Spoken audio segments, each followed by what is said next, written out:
남아미타불 무량수열의 장 김성우라고 합니다. 예, 오랜만에 인사드립니다. 그동안 여러가지 좀 중요한 책들을 또 발행하느라고 좀 녹음을 못했습니다. 그리고 또 무량수열의 근본 도량을 이제 만들어야 되지 않느냐 하는 이제 도반님들 의견이 많아가지고 여기저기 좀 도량도 둘러보고 그렇게 하느라고 좀 바빴던 것 같습니다. 며칠 전에 서울 구로동의 가산 디지털 단지에 한 55평 정도의 법당으로 사용할 수 있는 공간을 예약을 했습니다. 지식산업센터 내에 이제 그런 공간을 확보를 했습니다. 그래서 한 15개월 뒤에 이제 완공이 될 것 같습니다. 그래서 무량설의 근본 도량을 좀 준비를 하려고 합니다. 그래서 강의와 수행 위주로만 이 법당이 운영될 수 있도록 준비를 하고 있습니다. 그런 관련으로 해서 좀 제가 시간이 없어서 동영상 녹음을 거의 못했습니다. 그동안 또 여러 가지 책들이 나왔는데요. 이 반야신경 오가의 강기라고 해갖고 감산대사님, 우익대사님 이런 등신불이 깨달은 등신불께서 하신 이제 반야신경 법문과 하랭거 대사님, 항영조 거사님, 이 극락보살이 하시니라고 하는 두 거사님의 반야신경 법문, 그리고 지금 현존하는 지구촌 최고의 고성인 94세 정공큰 스님의 반야신경 법문까지 해서 5대 선지식의 반야신경 강의를 한 권의 책으로 묶었습니다. 반야신경 오가의 강기, 우리 허서 거사님께서 이 심혈을 기울여 번역을 했습니다. 그래서 반야신경 오가의 강기를 발행했고요. 또 정토 참법, 원신체주 참회 발언문이라고 해서 이번에 이제 법보시판으로 발행을 했습니다. 원신체주 참회 발언문 이제 유튜브에 동영상에 이제 올려놨는데요. 이것을 보고 많은 분들이 감동을 하고 또 이 글 그대로 또 조석으로 기도하시는 분들이 많아가지고 이 정토참법은 500부를 법보시로 발행을 했습니다. 여기에 이제 원친체조 참여 발언문이 들어가 있습니다. 필요하신 분들은 이 무량수열의 네이버 밴드에서 신청을 하시면 됩니다. 또 하나 제가 준비하고 있는 게 보왕삼매 연불직지라는 유명한 어록입니다. 보왕삼매론으로 많이 알려져 있는데요. 이제 보왕삼매 연불직지는 이 정식으로 발행된 적은 없습니다. 그래서 내용이 좀 어렵습니다. 어렵고 선과 정토 법문에 이제 골수가 다 들어있는 아주 내용이 깊고 심오하고 또 참선하는 분들이라든지 정토 법문 하는 분들은 꼭 보실 만한 책입니다. 그래서 보왕삼매론은 우리가 이제 익히 들어서 알고 있지만 사실은 그 부분밖에 우리가 모르고 있습니다. 근데 여기서 일행삼매니 보왕삼매니 하는 그 최고의 삼매가 바로 연불삼매다 하는 이제 그런 법문이 돼 있고 선 법문까지 다 들어가 있습니다. 그래서 이게 이제 시간이 좀 많이 걸리고 있고요. 그 앞에 또 영주 대성사 원인스님의 하암경 요점 해설이라는 책이 나왔습니다. 지금 1년 전에 태백산 문문관 토굴로 들어가셔가지고 이 연불 수행에 올인하고 계십니다. 나무아미타불 연불 수행에 올인하고 계신데 이 원인스님께서 3년 동안 이 문문관 수행에 들어가시기 전에 3년 동안 하암경을 강의를 하셨습니다. 그 법문을 이 법문의 핵심을 모은 이제 강의록입니다. 하암경 요점 해설이라고 해서 이거는 발행이 됐습니다. 이건 따로 법보시는 하지 않고요. 이 시중 서점에 이제 인터넷 서점으로 구할 수가 있습니다. 그래서 보왕산매 연불직지가 나오면은 이 참선하는 스님들, 특히 조계종 스님들이 이 정토 법문을 새롭게 보는 계기가 되지 않을까 이렇게 보고 있습니다. 그래서 그 유명한 보왕산매론의 이제 한 구절을 말씀드리면은 병고로서 양약을 삼고 한란으로서 해탈을 삼으며 장애로서 소요함을 삼고 묻 마구니로서 도반을 삼으며 일의 어려움으로서 안락을 삼고 악독한 교분을 자량으로 삼으며 거역하는 사람으로서 원림을 삼고 덕을 베푸는 것을 버린 신짝처럼 여겼으며 이익을 멀리하는 것으로부터 부귀함을 삼고 억압받는 것으로 수행의 문으로 삼으셨다. 이와 같다면 장애에 거처하나 반대로 통하며 통하기를 구하면 반대로 장애가 될 뿐이다.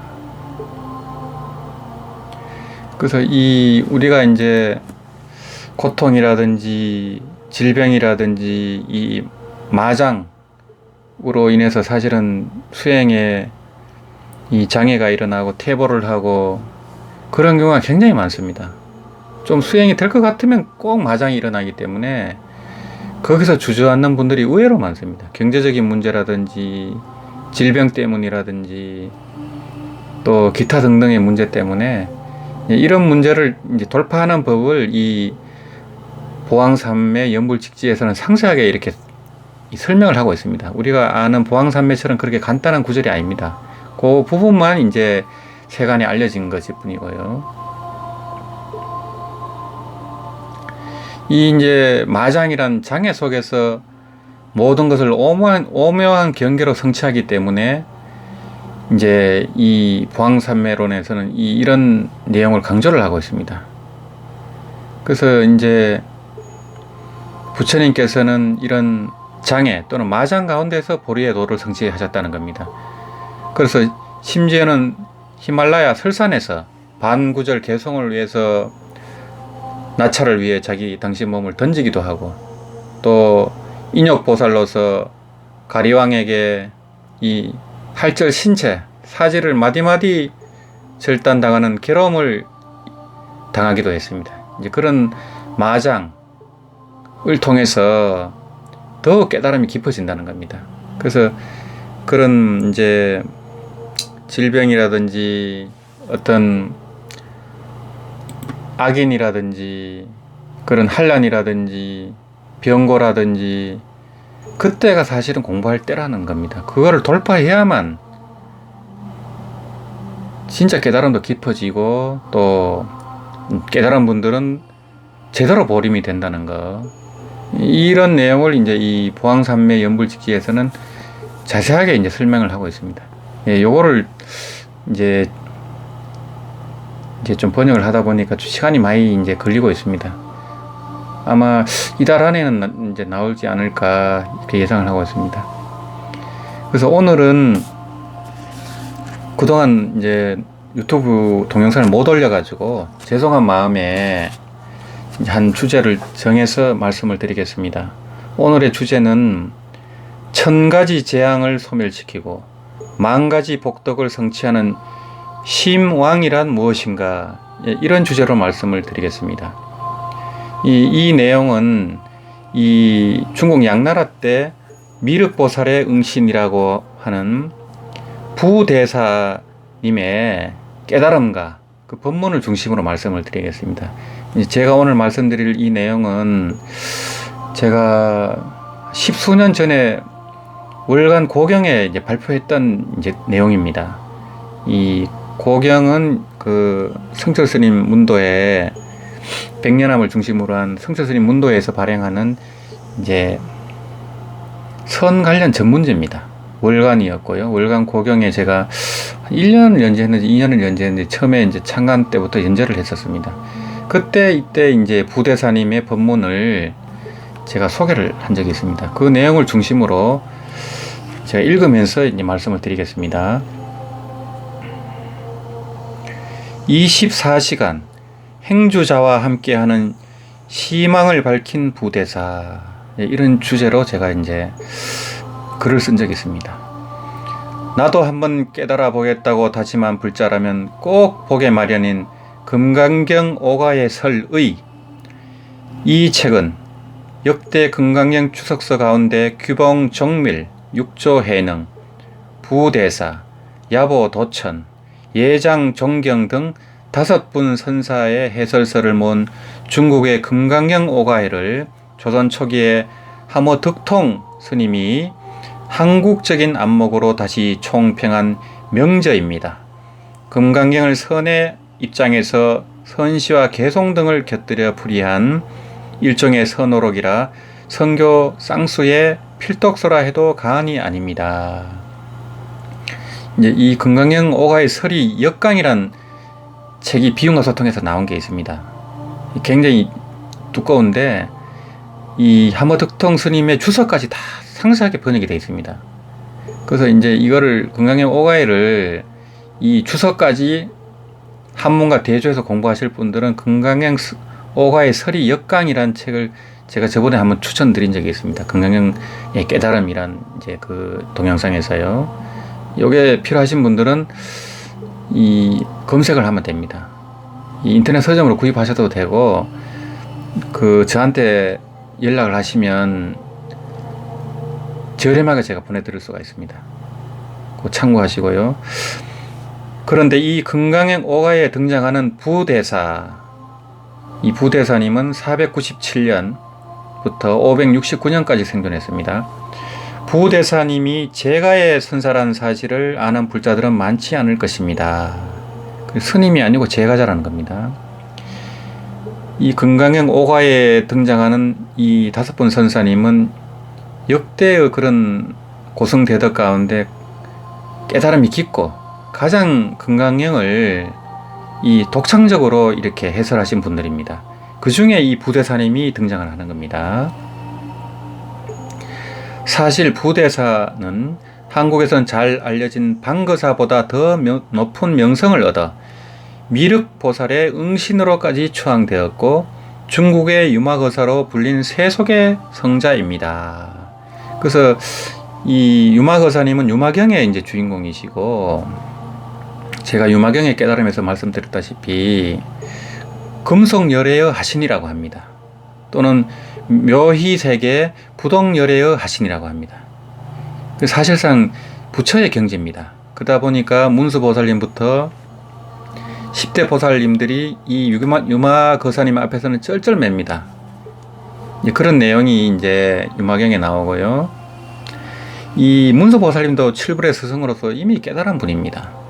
이런 분들이 유마거사님처럼 이 석가모니 부처님이 계시는 동안 이 보조 역할로서 이 석가모니 부처님의 법을 같이 펴고 있는 겁니다.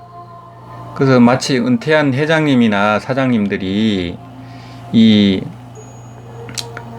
그 젊은 회장, 신임 회장을 도와서 이렇게 그 회사를 경영하는 것과 비슷한 도리입니다. 그래서 깨달은 분들도 이 보살로서 간센보살님처럼 정법명열의 이제 후신이지만은 이런 등각보살로서 이 석가모니 부처님을 보좌해서 법을 이렇게 같이 설하고 있는 겁니다.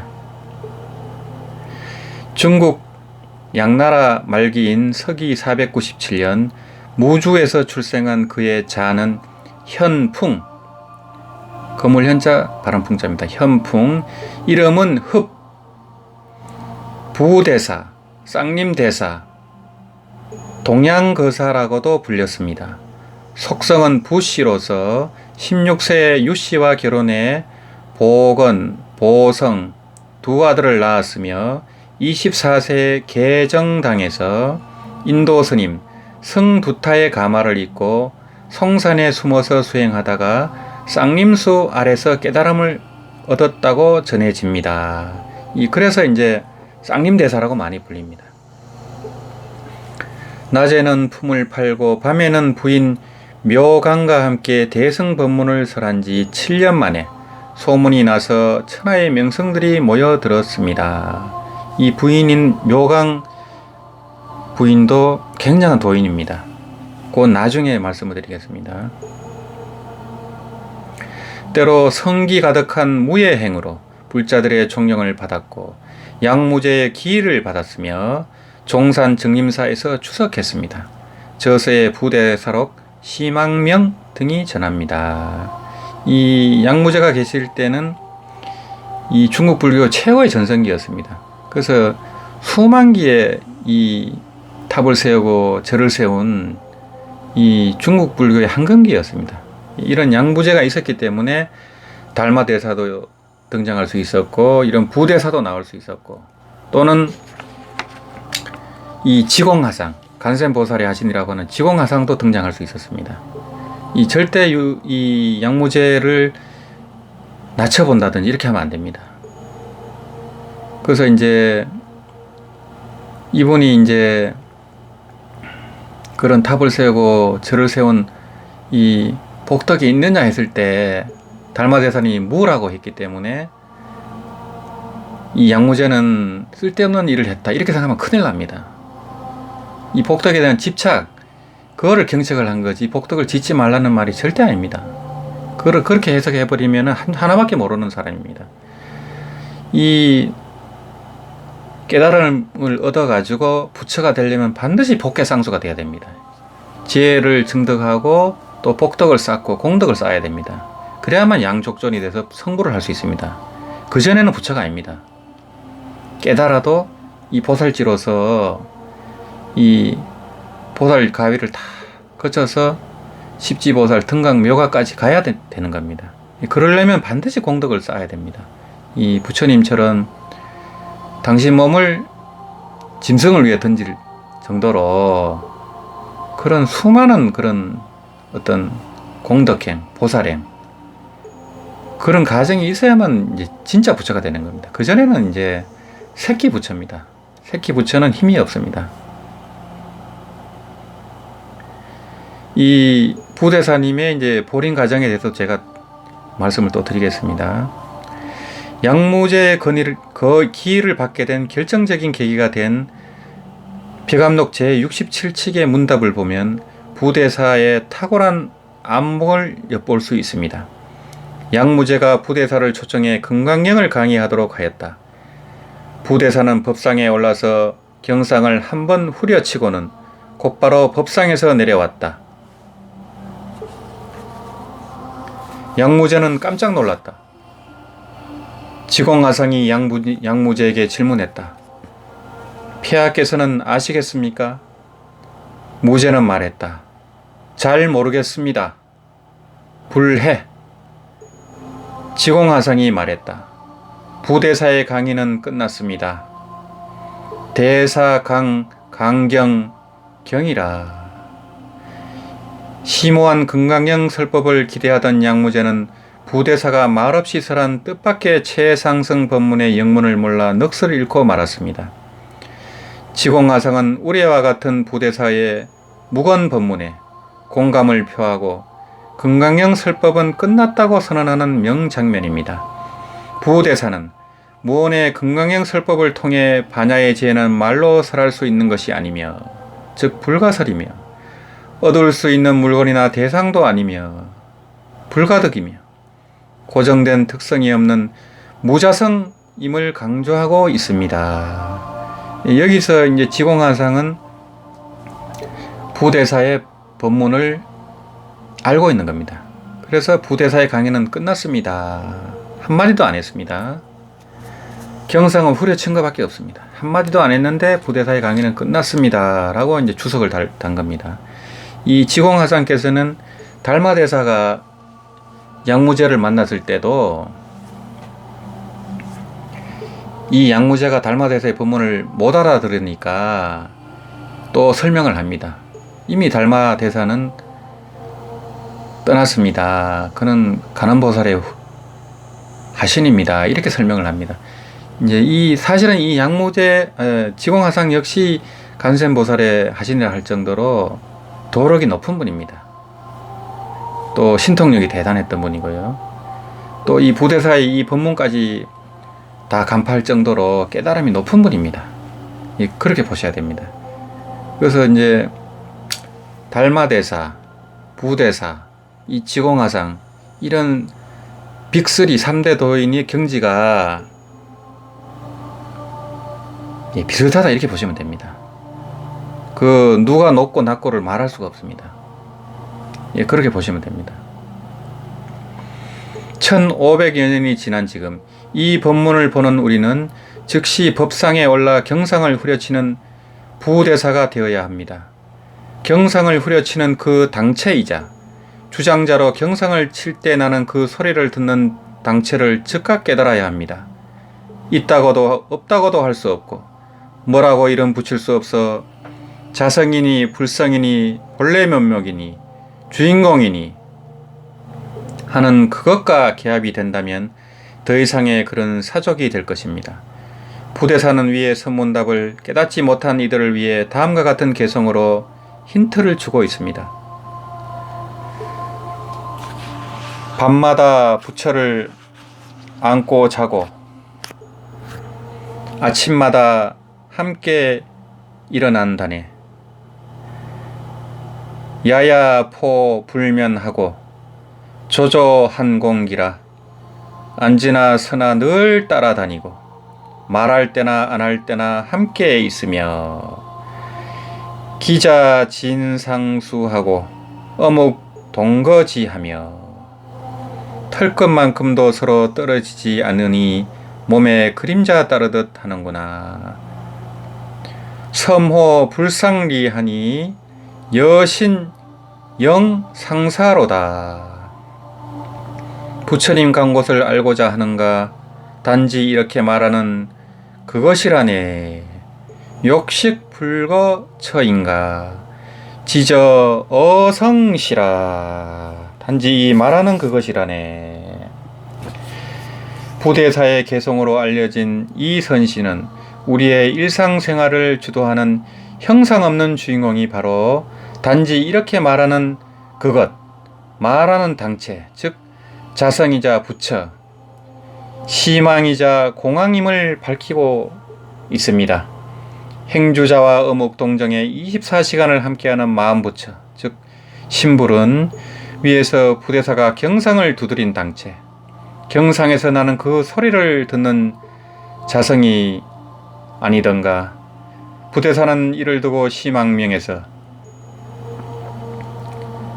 관찰해 보면 형상이 없지만 간지무형이나 아무개야 부르면 대답은 있으니 호지유성이니 크나큰 법에 장수되어서 위대 법장하야 마음의 개로서 경을 전하네. 심계전경이라 라고 거듭 밝히고 있습니다. 여기서 독자들이 믿고 깨닫는다면 깨달음은 세수하다 코만지기보다 쉽다는 선가의 격언이 성립하게 됩니다.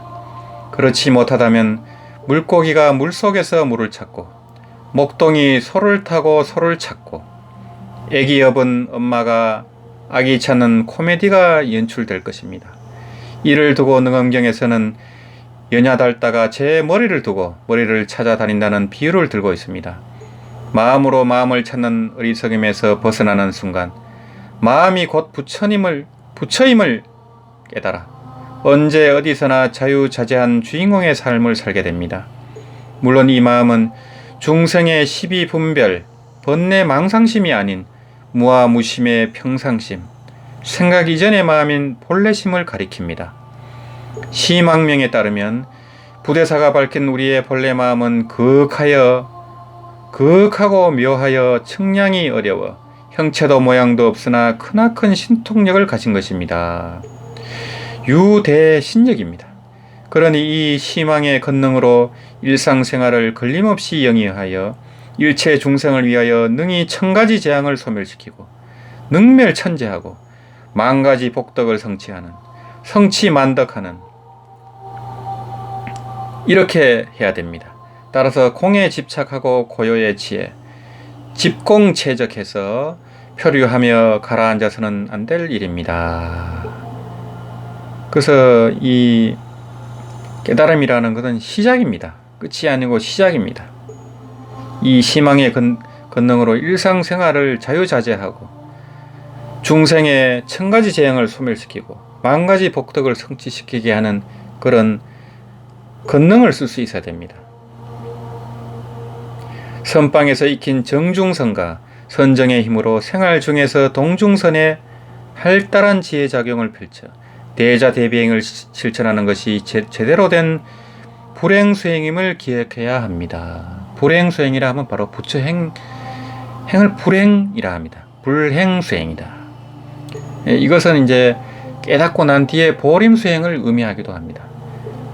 그렇죠. 우리 자성이 부처이고 이 그런 것을 본래 성부를 깨닫고 또 본각을 깨달은 사람들은 무엇을 하든 불행수행이 됩니다. 이 마음의 도리를 깨달은 사람은 참선을 하든 강경을 하든 다란이를 하든 연보를 하든 전부가 불행수행입니다. 그걸 나누는 것은 분별심에 불과합니다. 부대사는 마음이 곧 부처임을 알았으면 탐냄과 성냄에 업을 짓지 말고 계심으로, 즉 계를 지키는 마음으로 스스로 단속하며 잘 지켜서 신중할 것을 당부하고 있습니다. 청정한 마음의 밝은 지혜는 세상의 한금과 같으니 세상을 위해 이 무가지보를 쓰기 위해서는 이 값으로 따질 수 없는 보배, 이 마음의 여의주를 쓰기 위해서는 늘 자기 마음을 스스로 관찰하는 자간, 자심, 반조 수행이 필요함도 밝히고 있습니다. 말하자면 해강 반조 수행입니다. 또 소리를 듣는 수행입니다. 연보를 할 때는 연보를 듣는 수행입니다. 이것이 다 반조 수행입니다.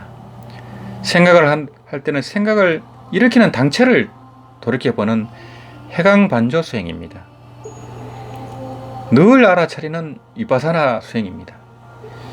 부대사의 법문은 간결하고도 명쾌해서 간절하고도 겸허한 구도자라면 누구나 깨달을 수 있는 정수를 담고 있습니다. 하지만 깨달음에 대한 정보가 넘쳐나는 요즘 그 아르마리가 도리어 단박깨침의 장애가 되고 있습니다. 설사 해오나 도노를 했다고 한들 철저한 보림수행으로 마음의 힘을 키워 현실에서 동체 대비의 삶을 구현하는 과제가 남아 있습니다. 세간에서 대승의 법문을 설해 많은 불자들을 교화하고 황제까지 감화시킨 부대사, 그의 위대한 삶은 종교의 영향력이 갈수록 약해지는 요즘 제가 수행자들이 사표로 받들고 배워야 할 스승 중의 스승인 것입니다.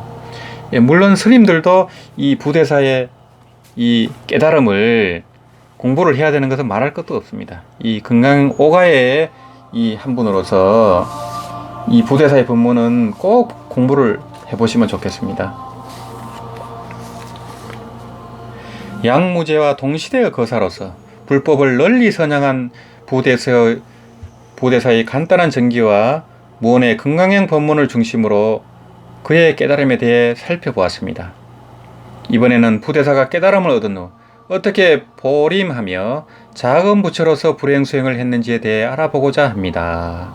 이 보림이라는 것은 이제 원래 하면은 보임입니다. 근데 이걸 이제 보림이라고 사실은 이제 틀리게 발음을 하고 있지만 이제 같이 쓰고 있습니다. 보호임지, 보호하고 이제 지켜가는 공부입니다. 깨달은 성태를, 성인의 태를 키워가는 공부가 바로 보림입니다. 깨달아도 끝난 게 아닙니다. 사자가 됐지만 새끼 사자입니다. 부처가 됐지, 부처인 줄 알았지만은, 본래 부처인 줄 알았지만 새끼 부처입니다. 아무런 힘도 없습니다. 경계도 흔들립니다. 웬만한 경계도 흔들립니다. 누가 뭐라고 하면 화가 나고, 때리면 욕이 나오고, 칼을 들이대면 겁이 납니다. 아직은 새끼 부처입니다. 절대 자만하면 안 됩니다. 이제 시작입니다. 24세에 인도 스님 승두타의 가마를 입은 부대사는 송산 아래 쌍림수가 있는 곳에 암자를 짓고 정진했는데 낮에는 농사를 짓고 밤에는 참선을 하였습니다. 이렇게 열심히 수행한 때문인지 산 정상에 둥글고 누런 구름이 맴돌기 시작하자 사람들은 송산을 운항산으로 바꿔 불렀다고 합니다. 용맹정진에 들어간 지 7년째 되던 어느 날 선정 가운데서 서가열애, 금속열애, 정강열애 세 분이 거사의 몸 위에 방강하는 모습을 보고 스스로 순응엄 산매를 얻었음을 자각하게 됩니다. 이 순응엄 산매는 이제 능경에 나오는 최고의 산매입니다. 최고의 이제 깨달음을 얻었다는 겁니다. 이 순응엄 산매는 용건 산매라고 해서 번뇌를 깨뜨려 지혜를 완성하는 용맹경고한 산매를 말합니다. 최고의 산매입니다. 이 순응엄 산매가요. 그래서 이 서가열애, 금속열애, 정강열애 세 분이 이 부대사의 깨달음을 인정했음을, 인가했음을 이제 알려주고 있습니다. 이에 거사는 스스로 선해대사, 즉 착갈선자 지혜자입니다. 선해대사라는 호를 짓고 법을 설하자 사부대중이 모여들기 시작했습니다. 그러자 지방의 군수가 요상한 말로 백성을 현혹시킨다며 감옥에 가두었는데 옥중에서 몇십일 동안 아무것도 마시거나 먹지 않는 이적을 보이자 군수는 결국 방면하였습니다. 육체적, 정신적 시련에도 여여부동한 그의 모습은 더욱 세간의 존경을 받는 계기가 되었습니다. 부대사가 31세 되던 527년 지방에 큰 흉년이 들자 그는 모든 재산을 보시하며 구제에 나섰습니다. 심지어 그의 부인은 막노동을 하며 돈을 보태다가 드디어는 자신을 팔아 백성의 고통을 해소해 달라고 호소합니다. 이 부인 역시 이 굉장한 도인인 겁니다. 같이 또 이렇게 법문을 설할 정도로 굉장한 도인이었다고 이제 앞부분에 말씀을 드렸죠. 묘강 부인입니다. 묘강, 묘할 묘자, 빗강자입니다. 이 묘강 부인은 이 부인이 막노동을 하면서 이 돈을 이 구호금을 마련하다가 자기까지 팔아서 백성의 고통을 해소해 달라 이렇게 한 겁니다. 그러자 부대사는 부인을 5만 전에 팔아 그 돈으로 백성을 구하는 대법회를 봉행했으며 이에 감동한 부자들이 기꺼이 재산을 내놓기 시작했습니다. 한 달 후에는 부인을 사간 사람마저 소식을 전해 듣고 부인을 돌려보내기에 이릅니다. 이러한 일들이 알려지면서 부대사는 미륵불의 하신으로 추앙받게 됩니다. 그래서 이제 이 부대사가 부인이 대단한 도인이었기 때문에 부대사도 부인을 5만 전에 이렇게 팔게 된 겁니다. 이렇게 뭐 부인을 뭐 물건처럼 이렇게 쉽게 생각해서 그렇게 한 것이 아니고 부인이 요청을 해서 그렇게 한 겁니다. 두 분 다 도인이고 이미 다시 돌아올 것까지 알고 아마 그랬었을 겁니다. 그래서 이제 세간에 이런 정말 동체대비의 모습을 보인 겁니다. 이렇게 할 수가 없습니다. 누구도. 부처님처럼 자기 몸을 짐승한테 이렇게 줄 수가 없습니다. 우리 중생은. 이런 보살지 정도 돼야 이 정도로 자기를 잊고 자기 건석을 잊고 이 많은 중생을 위해 자기를 바칠 수가 있습니다. 그래서 이제 자기 몸을 태워서 공양을 하기도 하고 이런 일들이 가능한 겁니다. 그전에는 도저히 불가능합니다. 자기라는 생각이 있고 고통을 느끼고 하면은 이런 보살행을 할 수가 없습니다. 고통을 느끼지 않을 정도 무아의 경지가 되지 않으면 절대로 이 동체대비를 실현할 수가 없습니다. 말로만 되는 게 아닙니다. 자기 몸을 가래왕이 이렇게 잘라도 화가 안 날 정도가 돼야 됩니다. 그게 얼마나 어려운 경지입니까? 그냥 말로 하는 경지가 아닙니다. 이것이 바로 동체대비의 이제 보살 수행입니다. 그것이 바로 보림 수행입니다. 이후 거사보다 6살이나 많은 해집 스님이 지혜자 모을 집자 해집 스님이 제자가 되면서 그 6살 많은 스님이 제자가 됐다는 겁니다. 되면서 부대사의 명성은 더욱 높아지기 시작했고 그러니까 스님이 제가자의 제자가 된 겁니다. 대통령년, 즉 서기 534년부터 3차에 걸쳐 양무제의 초청을 받아 짧게는 2개월부터 길게는 1년 동안 수도에 머물며 황제에게 법문을 했습니다. 6년 뒤 부대사는 양무제의 지원을 받아 중국에서 손꼽히는 대차린 쌍림사를 창건하지만 절에 머물지 않고 운항산에 응거했습니다. 부대사가 다시 세상에 나타난 것은 8년 뒤 548년 후경의 난이 발생해 민생이 도탄에 빠진 직후입니다. 그는 모든 재산을 털어 백성의 고난을 해결하려 했지만 재산은 곧 바닥났기에 법시, 즉 법보시로서 세상의 경종을 울리고자 소신공양을 결심하기에 이릅니다. 이 소신공양을 아까도 말씀드렸지만은 무화법을 통달한 경지가 아니면 절대 할 수 없습니다. 이 소신공양은 보통은 뜨거워서 중단하게 됩니다. 그래서 그러면 이 하상의 후유증으로 큰 고통을 받다가 죽게 됩니다. 그런 산매력이 없으면은 선정의 힘이 없으면 절대 소신공양을 할 수 없습니다. 이것은 보살의 경지가 되지 않으면 불가능한 겁니다. 그러나 문도들이 몰려와 너도 나도 대신해서 소신하겠다면서 세간에서 법을 더 펼칠 것을 간청하자 73세로 입직할 때까지 청빈하게 살면서 절에 들어오는 재물을 구호사업에 쓰도록 했습니다. 부대사의 일생을 돌아보면 깨닫고 난 후 그의 삶은 중생에게 진리를 전하는 설법과 백성의 고통을 구제하는 보살행에 초점이 맞춰져 있음을 알 수 있습니다. 자기만의 깨달음에 안주해서 법락을 즐기며 은둔하기보다는 황제가 있는 수도로 들어가 몸소 법을 설하고 백성들의 고통을 목격하고는 법보다 밥을 먼저 주며 대자대비를 실천한 모습은 그가 진정한 일승의 보살임을 나타냅니다. 아울러 선의 이치를 크게 깨달아 진리 자체가 되어 저작거리 시장으로 나아가 자비의 손을 들이우는 입전수수의 경지를 확실하게 보여주었습니다. 이 우리나라의 원효보살님, 팔지보살이라고 하는 원효보살님, 또 경허대사님, 이 입전수수까지 그 모든 명예를 벗어던지고 저작거리로 전국 방방곡곡에서 원효스님은 나무아미타불을 7살만 넘으면 나무아미타불을 이 춤을 추면서 전했습니다. 그리고 경허스님은 그 조선 불교 최고의 그런 존경을 받는 그런 종정이나 마찬가지인 그런 지위를 박차고 만주에서 평범한 훈장으로 이 일생을 마치게 됩니다.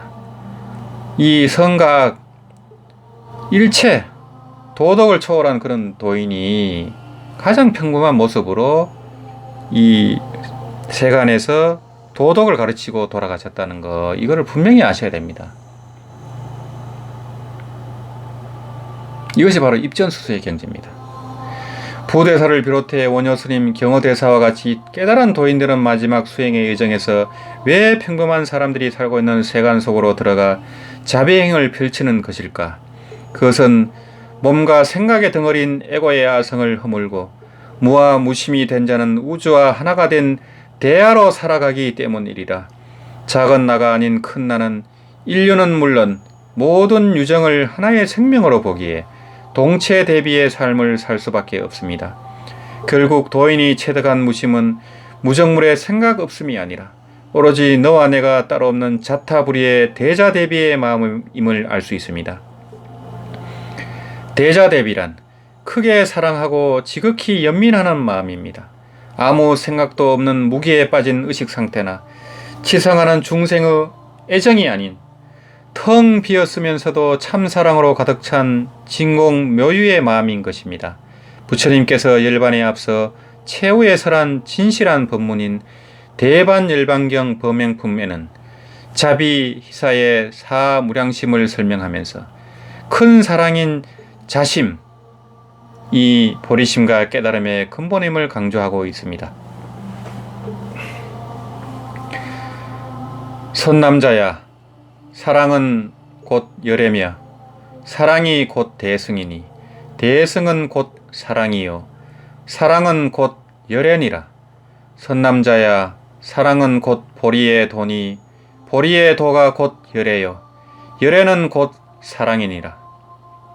여기서 말하는 자, 즉 사랑은 기독교인들이 말하는 사랑이나 중생과 소승인이 말하는 사랑을 넘어선 완전한 사랑, 즉 불보살의 큰 사랑인 대자를 가리킵니다. 그리고 불보살의 네 가지 끝없는 이타심을 뜻하는 자비희사, 사무량심의 근본인 이 자심에 대한 정의는 여기에 그치지 않습니다. 대반열방경에 따르면 사랑은 곧 보살의 위없는 도이며 모든 중생의 부모이며 헤아릴 수 없는 부처님들의 경계이며 중생의 불성이며 대공이며 일반의 네 가지 덕인 상락아정이기도 합니다. 여기서는 이제 대야를 가리킵니다. 상락아정의 대야를 가리킵니다. 그래서 이 법문은 북방불교의 대반열방경을 말합니다. 남방불교에 이 법문이 있는지는 모르겠습니다. 북방불교의 대반열방경은 남방불교의 대반열방경하고 다릅니다. 그래서 대반열방경에 이 법문이 있습니다. 중생을 사랑하는 마음이 바로 불심이기에 이런 위대한 사랑은 부대사 한 사람에게서 비롯되었지만 마침내 많은 사람을 감동시켜 대중이 불사에 동참하게 하는 불가사의한 힘을 보이고 있습니다. 이에 대해 부처님께서는 대반열방경에서 자심삼매의 힘으로 제바달다가 술을 먹여 취하게 한 코끼리들을 굴복시키고 자이나이교의 본산이었던 수파라성의 문이 저절로 열리게 하고 큰 바위를 가루로 만들어 500의 역사를 기익해 하는 등의 신통력이 자심 성근의 힘에 의해 비롯되었음을 반복해서 밝히고 있습니다. 자선근력이라. 자심성근의 힘이라. 자선근력이라. 부대사의 대자 대비익은 깨달은 자로서의 부처행위자, 깨달은 마음을 자제하게 쓰는 보살수행의 일환이었다고 볼 수 있습니다. 부대사는 이러한 보살행을 하더라도 아상과 법상이 없는 무념행을 해야 한다고 금강경 오가예에서 주의를 주고 있습니다. 보배 보시 모리 아래 수여처럼 많아도 오직 유루의 인연만을 이루니 아상 없는 간으로 망념 다한 진여라 이름한만 갖지 못하네. 생멸 없는 법인을 증득하려면 우선 탐욕과 노여움에서 벗어나 사람과 법의 아상 없음을 안다면 멀리 육신에서 벗어나 세상 밖을 유유히 소유하게 되리라. 그래서 이제 항상 보시를 하더라도 무주상 보시입니다. 이 나라는 관념이 전혀 없고 이 주는 물건도 없고 주는 사람도 없고 받는 사람도 없는 이 삼륜 채공의 경지입니다. 이것이 바로 무주상 보시입니다. 이 무주상 보시는 이 우리 중생으로서는 사실은 거의 불가능합니다. 하지만 우리가 그런 걸 계속 훈련하다 보면 어느 때는 무주상 보시가 가능할 때가 있습니다. 어느 때는 가능할 때가 있습니다. 그것을 지향해서 우리가 끝없이 이 보시행을 연습을 하는 겁니다. 그래서 법당에 갔을 때 단돈 10,000원 하나 내고 또 등도 달고 초도 올리고 이런 연습을 하는 겁니다. 그걸 통해서 점점 내 마음이 비워지는 겁니다. 내 욕심이 비워지는 거고 또 법보시를 하고 그런 훈련을 계속 하는 겁니다. 그렇게 해야만 되는 거지 그냥 아는 것 갖고는 아무런 힘이 없습니다. 아무런 공덕도 없습니다. 사람을 변화시킬 수가 없습니다. 세상을 변화시킬 수도 없습니다. 우리는 가족이나 직장 동료, 거래처 사람들을 얼마나 사랑하고 있을까요? 그들에게 화를 내거나 많은 것을 바라거나 있지는 않을까요? 선지식이 부재한 말법 시대에 경전과 내 본심에 의지해 법등명, 자등명을 제대로 실천하고 있는가 되돌아보는 시간을 가져보면 좋겠습니다. 이제 수행에 입문한 불자나 하도를 타파하거나 연불삼매를 증득해 등력한 이를 막론하고 대승의 구도자라면 보살의 사무량심을 실천하는 일을 한시도 잊어서는 안 될 것입니다. 그래서 이제 한국 불교는 이 참선 위주의 조계종이다 보니까 너무 깨달음만을 강조를 해왔습니다. 그러다 보니까 이 보살행이 부족하고 자비심이 부족하고 그렇다는 지적을 많이 받아왔습니다. 그래서 이 깨달은 분들일수록 반드시 자비심이 나와야 됩니다. 만약 그게 나오지 않으면 제대로 깨달은 게 아닙니다. 이 탐진치는 물론이요, 의심, 교만 다 사라져야 됩니다. 그래서 우리가 한 소식을 했더라도 이 탐진치, 의심, 교만이 단박에 사라질 수가 없습니다. 우리가 무한겁을 죄를 짓고 업습을 지으며 업을 지으며 살아왔습니다. 그것이 그 작은 깨달음으로 단박에 사라질 수가 없습니다. 물론 이제 마음이 편안해지고 안심을 얻고 자유로운 건 있습니다. 그렇지만 큰 경계가 오거나 또 억수로 아프거나 누가 때리거나 욕을 하거나 그땐 잘 안 됩니다. 나한테 칼을 들이대고 총을 들이대면 안 됩니다. 죽을 때도 잘 안 됩니다. 숨 넘어갈 때도 안 됩니다. 그것을 자기 스스로 냉철하게 돌아봐야 됩니다.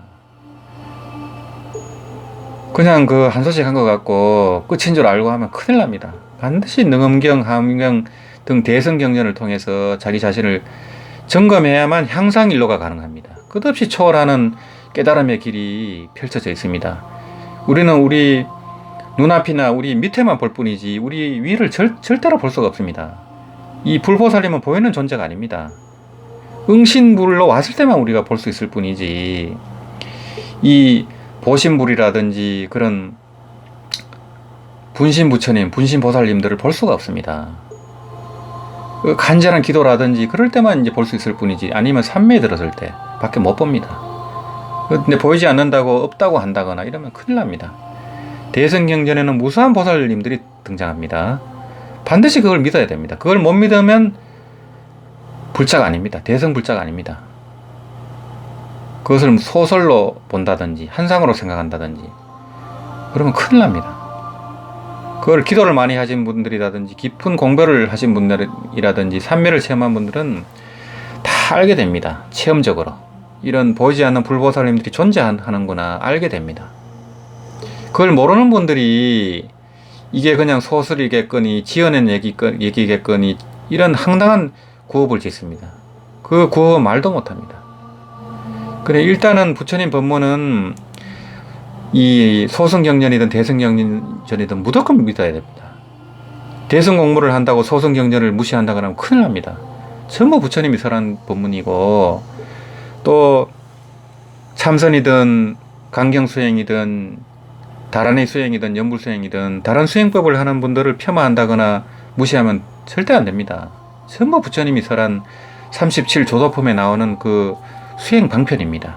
그 궁극으로 들어가게 되면 전부 만나게 됩니다. 그래서 그런 분별심을 놓고 자기가 하고 있는 수행 방편을 가지고 하나의 문으로 깊이 들어가야 됩니다. 일문 심입해야 됩니다. 그래서 끝장을 봐야 되지 이것저것 자꾸 바꾸면 안 됩니다. 그래서 이 말법 시대는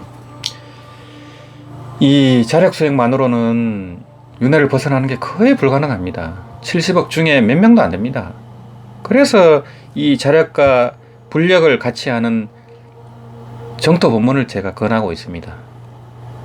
그래서 제가 이 무량수 열애 유튜브에 많은 그 도인들의 깨달은 도인들의 이 또 보림수행 일대기를 제가 많이 올려놨습니다. 용수보살, 마명보살, 이 대승불교의 아버지부터 세친보살, 유식불교의 아버지, 또 선정, 정토정의 그 많은 조사스님들이 왜 깨닫고 나서 보림수행으로 연부를 했는지 제가 그 일대기를 많이 올려놨습니다. 그걸 시간 나실 때 한번 보십시오. 원효스님, 의상스님, 한모득통선사, 서산대사, 나홍선사 이분들이 다 일심을 깨닫고 연부를 했습니다.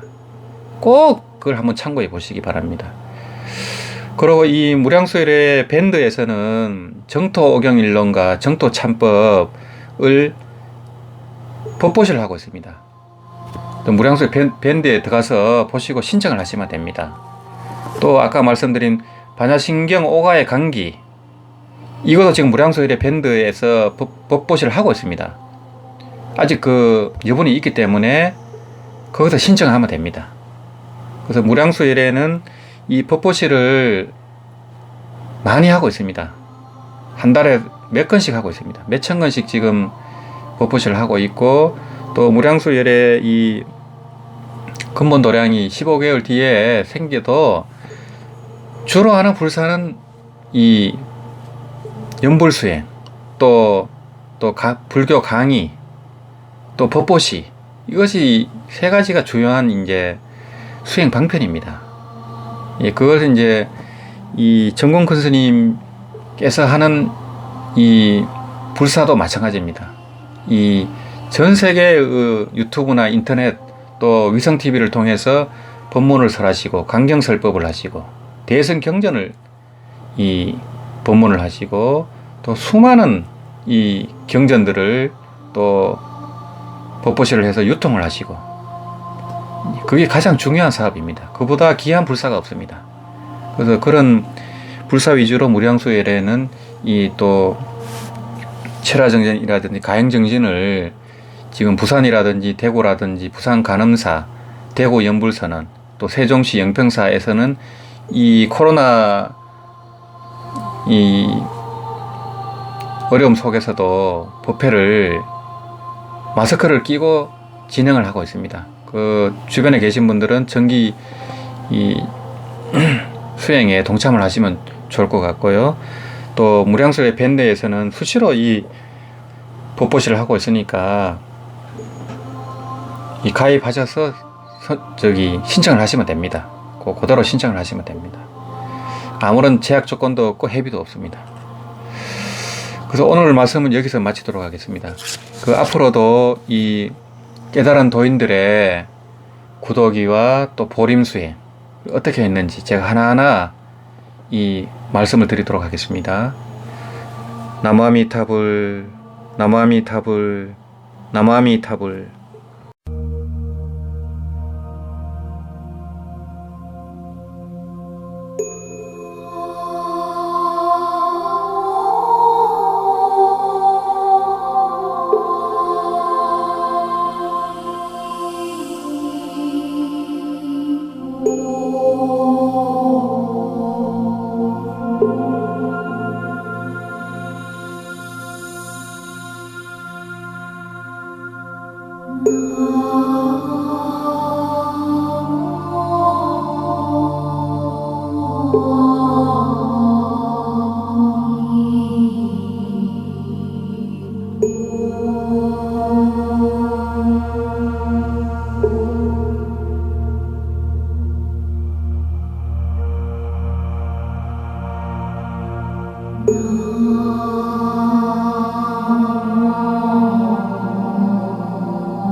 Oh